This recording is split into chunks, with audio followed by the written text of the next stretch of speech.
Welcome to Restore 2022. Today we're reading 1 Kings chapters 19 and 20, which are quite different in nature. Chapter 19 beams in on the emotional life of Elijah after his defeat of the prophets of Baal. Presumably it originates from his own testimony because the details are so intimate and personal about a time when he was travelling alone. Chapter 20, on the other hand, concentrates on the concurrent political conflicts between Israel and Syria, and the author's material would have been in the official records. Chapter 19 opens with Queen Jezebel taking out a contract on Elijah and sending him a messenger to warn him. Ironically, this probably saves his life because it fills him with so much fear he flees from Jezreel in the north of Israel to Beersheba at the southern extremity of Judah. And then he travels yet another 200 miles south. Clearly his nerves are shattered. The adrenaline rush of Carmel has left him exhausted, and the physical exertion of fleeing for his life is sapping what remains of his energy. He's ready to give up, yet he still journeys on as far as Horeb.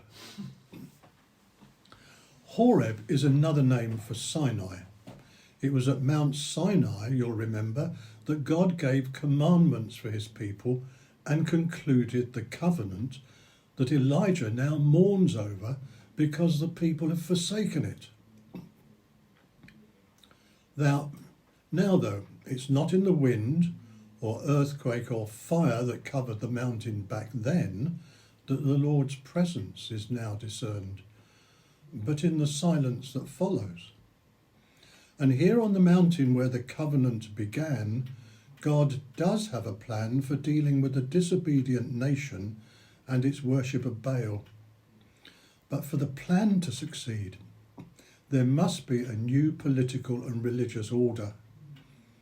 Elijah must now return all the way north to the wilderness of Damascus and anoint Hazael, Jehu and Elisha, because they will spearhead the new political and religious order. Chapter 20 covers 2 wars between Ahab, king of Israel, and Ben-Hadad, king of Syria. In the first instance, Ben-Hadad threatens Israel and seeks to reduce it to vassal status.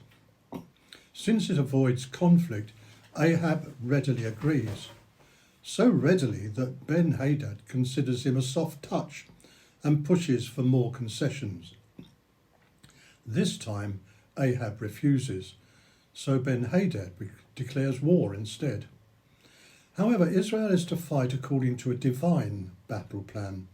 They're to be led by the servants of the governors of the districts. These were young men, unschooled in military matters. And it works because Ben-Hadad is drunk as the Israelites approach and seemingly incapable of giving coherent commands. In the second war, Israel is hugely outnumbered, but receives a prophetic promise that God will give them victory, and he does. But Ben-Hadad escapes and sends a deputation to Ahab to plead for his life.